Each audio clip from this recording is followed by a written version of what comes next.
اعوذ باللہ من الشیطان الرجیم، بسم اللہ الرحمن الرحیم۔ السلام علیکم ورحمۃ اللہ۔ اسٹرانگ فیملی اسٹرانگ سوسائٹی کے سلوگن کے ساتھ لیکچر سیریز میں آج ہم بات کریں گے خوشگوار اور پرسکون گھرانے کے حوالے سے، جس کا ہم نے عنوان رکھا ہے رہو تو پھول کی مانند، بکھرو تو خوشبو بن کر۔ جب گھرانے اور خاندان کی بات ہو رہی ہوتی ہے تو ہمارے سامنے بار بار سورہ نساء کی پہلی آیت، جس کی بار بار تذکیر بھی ہو رہی ہے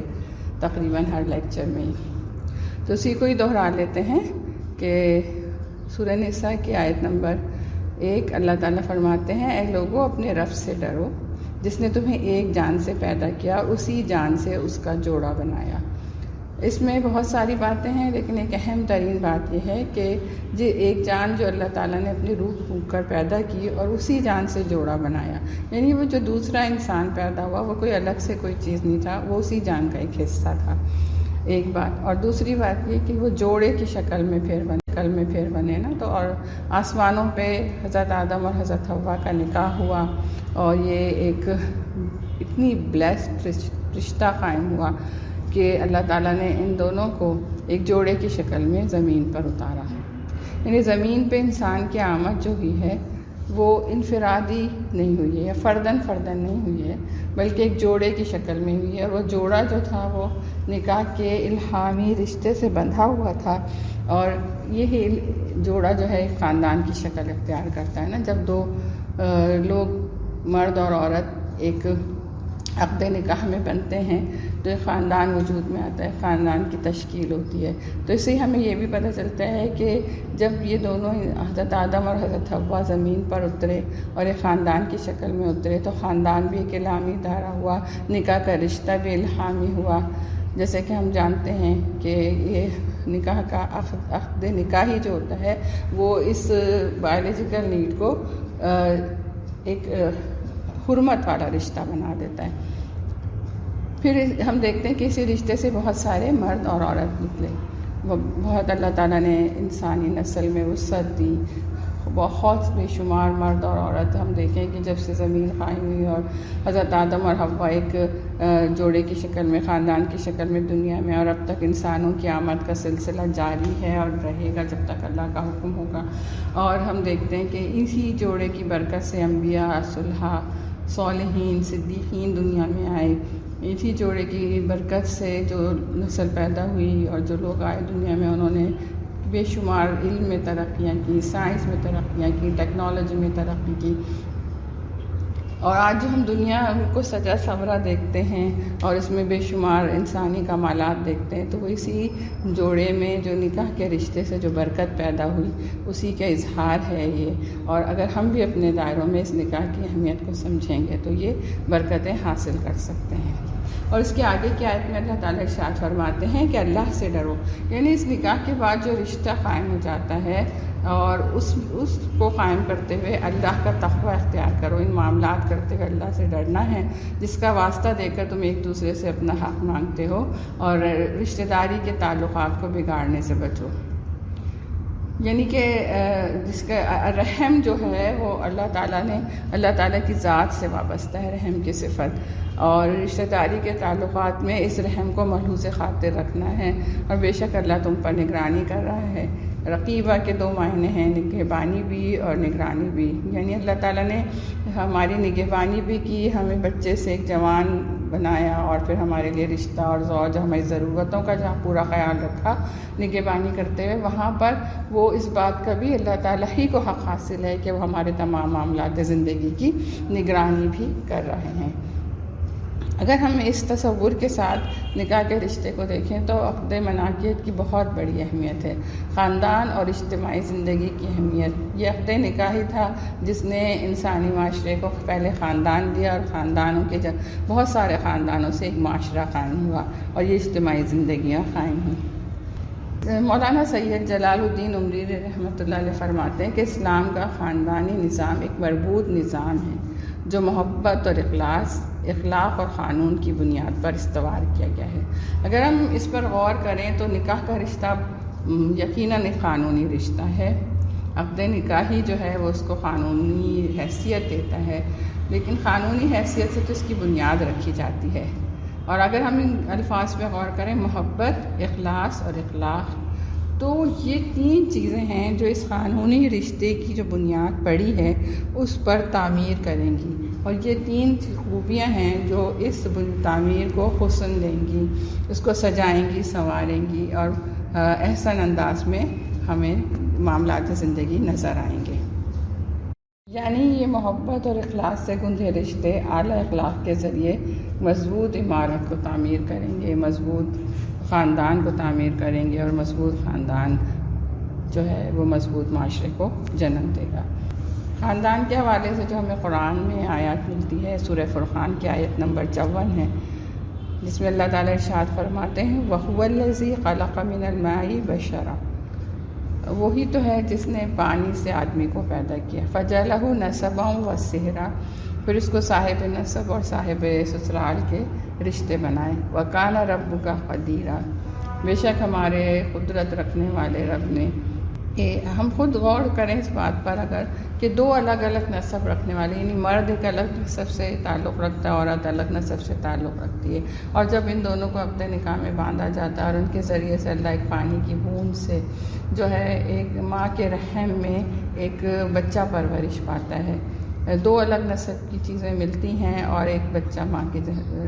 رحم میں پرورش پا رہا ہوتا ہے، تو یہ کتنی بڑی غور کرنے کی بات ہے کہ یہ کوئی بچہ جو آنے والا ہے وہ کسی ایک سے منسوب نہیں ہے بلکہ وہ دونوں سے منسوب ہے، اور یہ صحرا کے رشتے جو ہیں یہ بڑے اہم ہیں، اور معاشرے میں جو تعمیر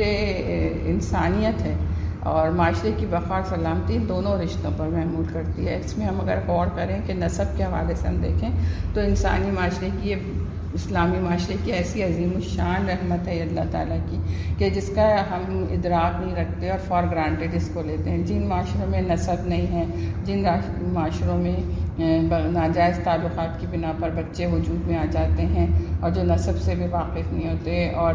اس کی انتہا یہ ہوتی ہے کہ یہی بچے جو بڑے ہو کر اپنے خونی رشتوں سے، رحم کے رشتوں سے، کیونکہ ان کو علم نہیں ہوتا، ان کو نسب کا پتہ نہیں ہوتا، ناجائز تعلقات قائم کر لیتے ہیں۔ جبکہ اسلامی معاشرے میں اس نسب نے بتایا کہ محرم اور نامحرم کون ہیں اور کس سے شادی ہو سکتی ہے، کس سے نہیں ہو سکتی، یہ ساری چیز نسب کی اہمیت سے ہم کو پتہ چلتی ہے۔ دوسری طرف سسرال کے رشتے ہیں۔ سسرال کے رشتے اگرچہ کہ ہمارے لیے وہ نسب کے اور خونی رشتوں جیسی اہمیت نہیں رکھتے، لیکن ہمارے شوہر اور ہماری اولاد کے یہ محرم رشتے ہیں، رحم کے رشتے ہیں، اور ہماری اولاد ان کی نسل سے ہے۔ دادا اور دادی، چچا اور پھپھی، یہ جو ہیں ان کی نسل ہے ہمارے پاس جو ہمارے رحم میں پرورش پانے والا بچہ، تو ہمیں اس کا اظہار کرتے ہوئے، اس بات کا خیال رکھتے ہوئے ان رشتوں کو بھی ایسی ہی اہمیت دینے کی ضرورت ہے۔ اور یہ فطری بات ہے کہ جب جس طرح کے بہن بھائیوں میں بھی آپس میں جو چیزیں کچھ ظاہر اختلافات فطری ہوتے ہیں، انسانی اختلافات تو یہ سگے بہن بھائیوں میں بھی ہو سکتے ہیں، خونی رشتوں میں بھی ہو سکتے ہیں، لیکن خون اور مایا کا ہی معاملہ یہ ہے کہ وہ فوراً جلدی آپس میں جڑ جاتے ہیں۔ جس طرح کہ ہم اگر پانی کو یا خون کو تلوار کی دھار سے کاٹنے کی کوشش کریں تو فوراً وہ آپس میں مل جاتے ہیں، تو یہ تو ایک الگ چیز ہے کہ نسب میں تو اس طرح کی چیزیں ہوتی ہیں اور فوراً ٹھیک بھی ہو جاتی ہیں، لیکن صحرا کے رشتے میں یہ ذرا ایک مشکل سی چیز لگتی ہے۔ تو حضرت عمر بن خطاب رضی اللہ تعالیٰ عنہ فرماتے ہیں کہ اپنی عورتوں کو، جن عورتوں کی شادی ہونے جا رہی ہے، ان کو سورہ نور کی تعلیم ضرور دو، کیونکہ سورہ نور میں حسب نسب کے بارے میں بھی ہے اور محرم کے بارے میں احکامات ہیں، معاشرتی احکامات ہیں، خانگی زندگی کے احکامات ہیں۔ اس کے حوالے سے اس میں دیکھیں کہ اگر ہم آیت نمبر 61 کو دیکھیں اور اس میں جو پوری آیت کی تشریح میں یہ ہے کہ کون کس کے گھر سے کھا سکتا ہے، تو اس میں سارے کس کس کے گھر سے کھا سکتے ہیں وہ خواتین کے رشتے ہی بتائے گئے ہیں۔ اور ہم اگر حدیث پر بھی غور کریں کہ ابن ماجہ اور مسند احمد کی حدیث ہے کہ آپ صلی اللہ علیہ وسلم نے فرمایا انتا و مال اکالی ابی، تو اور تیرا مال دونوں تیرے باپ کے، یعنی میرے تو شوہر ہیں لیکن ان کے اپنے والد کے لیے وہ دونوں چیزیں، یعنی وہ بھی اور ان کا مال بھی ان کے والد صاحب کا ہے۔ تو اس کو بھی ہمیں مد نظر رکھنا چاہیے سسرالی رشتوں میں تعلقات قائم کرتے ہوئے، اس آیت کو اس حدیث کو ہمارے مد نظر رہنا چاہیے۔ لیکن چونکہ علم کی کمی ہے، الہامی علم کی خصوصاً کمی ہے، تو ہم جب ان رشتوں میں داخل ہوتے ہیں تو مختلف قسم کے اختلافات رونما ہو جاتے ہیں، اور وہ اختلافات بڑھ کر ایک بہت بری شکل اختیار کر لیتے ہیں، اور لوگ برسوں ساتھ رہ رہے ہوتے ہیں، جوائنٹ فیملی سسٹم میں رہ رہے ہوتے ہیں، اختلافات تو ہوتے ہی ہیں، لیکن یہ اختلافات بڑھ کے سسرالی رشتوں میں ایک بہت تنازع کی شکل اختیار کر لیتے ہیں، جس کی ہم وجوہات ذرا دیکھ لیتے ہیں۔ مثلاً سب سے پہلے تو اس میں یہی بات ہے کہ غرور و تکبر۔ انا خیر منہم کا فلسفہ یہ شیطان سے وابستہ ہے نا، یہ اس کے بارے میں، غرور کے بارے میں تو ہم سب کو علم ہی ہے کہ اندھیری رات، سیاہ رات میں سیاہ چٹان پر سیاہ چونٹی، انسان کو خود ہی معلوم نہیں ہوتا کہ وہ کس طرح اس میں مبتلا ہو گیا۔ اور یہ تکبر یا غرور صرف اس حوالے سے ہوتا ہے کہ ہمارا اسٹیٹس فرق ہے،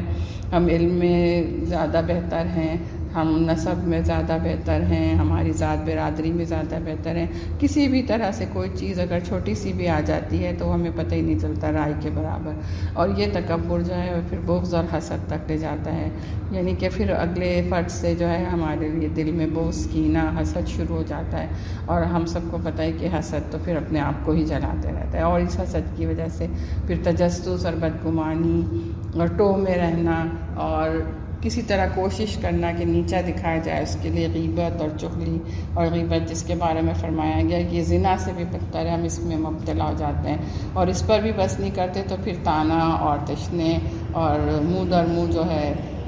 جھگڑوں کی صورت آ جاتی ہے، اور پھر اس کے بعد ایک بات اہم یہ کہی جاتی ہے کہ سسرالی رشتوں کی خدمت کرنا یا ان کے لیے کچھ کرنا ہماری ذمہ داری نہیں ہے، اور ہمیں یہ کام نہیں کرنا۔ تو اس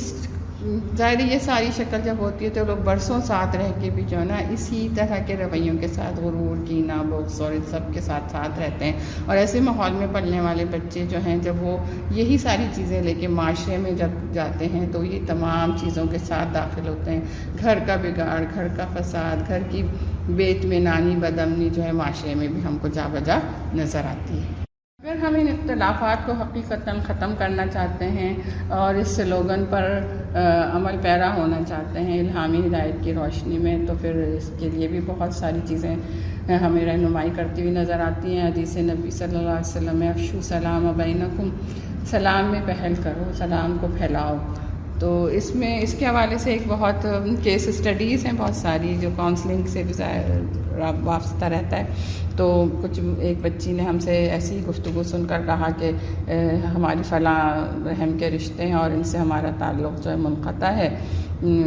کچھ عرصے سے، تو ہم کیسے ان سے پھر بات چیت کر سکتے ہیں، اتنی دوری آ گئی ہے کہ 2 سال سے ملنا ملانا نہیں۔ تو بس ان سے یہ کہا گیا، مشورہ دیا گیا کہ آپ فون کیجئے، سلام کیجئے اور کہیے کہ آپ کی طبیعت کیسی ہے، اور مجھے آپ کی فکر ہو رہی تھی اور میں نے آپ کے لیے دعا کی، میں آپ کی خیریت جاننا چاہتی ہوں۔ تو اس نے پوچھا کہ کیا یہ اتنا آسان ہے؟ تو اس کو حدیث کے مطابق بتائے گی کہ واقعی یہ اتنا ہی آسان ہے کہ پیارے نبی صلی اللہ علیہ وسلم کی بات سچی ہے، صرف ہمیں ہمت کرنی ہے۔ تو الحمدللہ کہ اس نے جو اپنی کوشش کی اور اس کے نتیجے میں وہ تعلقات بہت بہتر ہو گئے، اگلا فرد جو ہے وہ گھر آیا اور پھر وہ ساری چیزیں ٹھیک ہونے لگیں الحمدللہ۔ اسی طرح صلح کرنے میں پہل کرنے کی بھی ضرورت ہے۔ یہ بھی ایک کیس اسٹڈی ہے کہ ایک خاتون نے ہمیں بتایا کہ میرا گھر جہنم کا نمونہ ہے، ہم 4 خاندان مل کے رہتے ہیں، لیکن حالت یہ ہے کہ ہم خواتین ایک دوسرے کی شکل نہیں دیکھنا چاہتی، منہ پھیر کر بات کرتی ہیں اور ایک دوسرے کو دیکھ کے کمرے کا دروازہ بند کر لیتی ہیں۔ کیا کیا جا سکتا ہے اس میں نا؟ تو ان کو بھی اس طرح کا مشورہ دیا گیا کہ آپ بس ایک کام کر لیں کہ جو سلوک آپ اپنے بچوں کے ساتھ کرتی ہیں وہی کوشش کریں کہ اپنے جو ساتھ میں رہنے والی خواتین ہیں ان کے بچوں کے ساتھ بھی کریں۔ ظاہر ہے وہ ان لاز کے رشتے تھے کہ آپ اگر اپنے بچوں کو پڑھا رہی ہیں تو ان سے بھی کہیں کہ آئیے میں آپ کے ہوم ورک میں مدد کر دیتی ہوں، آپ اگر کچھ کھانے کی چیز بچوں کے لیے بنا رہی ہیں تو اس میں ان کو بھی شریک کر لیں، اور اگر آپ کہیں گھومنے کے لیے، سیر کرنے کے لیے بچوں کو پارک لے جا رہی ہیں تو ان کو بھی ساتھ لے جائیں۔ اور ظاہر ہے اس کے لیے بڑی ہمت کرنی پڑتی ہے اور تکلیف اتنی کیونکہ پہنچ چکی ہوتی ہے کہ کرتے ہوئے بھی بار بار ہمارا جو نفس ہے اور ظاہر ہے وہ روکتا بھی ہے ہم کو، لیکن اگر ہم نے طے کر لیا ہے نا کہ ہم کون ہیں اور ہماری ذمہ داری کیا ہے، تو پھر اس کام کو انہوں نے کیا ہے الحمدللہ۔ اور 2 مہینے بعد وہ بتاتی ہیں کہ میری فلاں جو ہے اپنے بیٹے کو لے کے آئیں، جو کمرے کا دروازہ بند کر لیا جاتا تھا دیکھ کر کہ یہ میرا بچہ جو ہے میری یہ بات نہیں مان رہا، آپ کی بات سنتا ہے، تو پلیز آپ اس سے کہیں کہ یہ جو ہے میری بات مانے، اور پھر ظاہر ہے وہ تعلقات بہتر ہونے لگے الحمدللہ۔ تیسری اس میں اہم بات یہ ہے کہ ناراضگی کو طول نہ دیا جائے۔ دیکھیے جب کسی کا انتقال ہوتا ہے تو اس کے لیے بھی سوگ کا حکم 3 دن کا ہے نا، یعنی کتنی ہماری قریبی ہستی ہم سے جدا ہو جائے، علاوہ بیوی کے یعنی بیوہ کے لیے جو ہے سوگ کا لمبا حکم ہے، عدت کی مدت ہے، لیکن باقی تمام رشتوں میں 3 دن کا سوگ ہے۔ ہماری عزیز ہستی ہم سے دور چلی گئی ہے، لیکن 3 دن کے بعد ہمیں کہا گیا کہ نارمل طریقے سے زندگی گزارے۔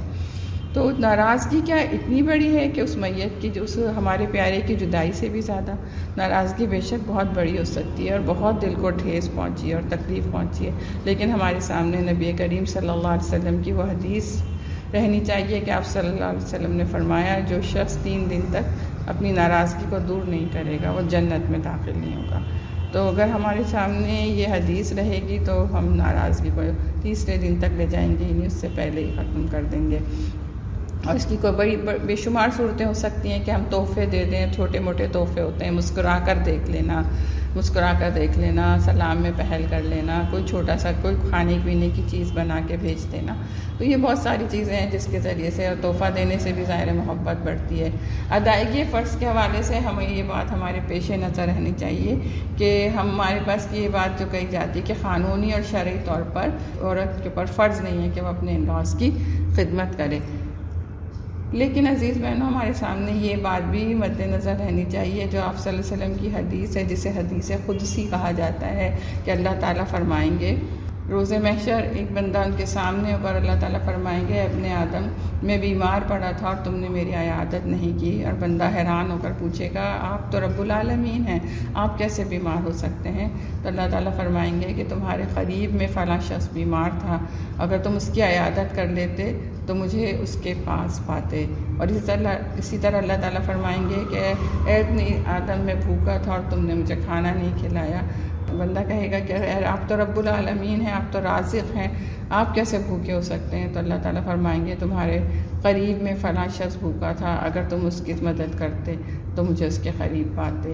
تو اگر ہم اس حدیث کو بھی مد نظر رکھیں اور یہ بات بھی ہمارے سامنے رہے کہ مخلوق اللہ کا کنبہ ہے اور آپس میں فضل کو نہ بھولیں، یہ قرآن کی آیت بھی ہمارے پیش نظر رہے تو ہم اس چکر سے نکل آئیں گے کہ کیا قانونی ہے اور کیا غیر قانونی ہے، اور ہم تو اپنی جگہ ایک داعی اللہ کے طور پہ اور ایک مسلمان عورت کے طور پہ ان تمام معاملات کو بہتر بنا سکتے ہیں ادائیگی فرض سمجھ کے، اگرچہ کہ میرے تو میرے رحم کے رشتے تو نہیں ہیں نا، لیکن میرے شوہر اور میرے اولاد کے رحم کے رشتے ہیں، اور ان کے لیے تو ضروری ہے کہ وہ ان کے لیے خدمت کریں، یا ان کی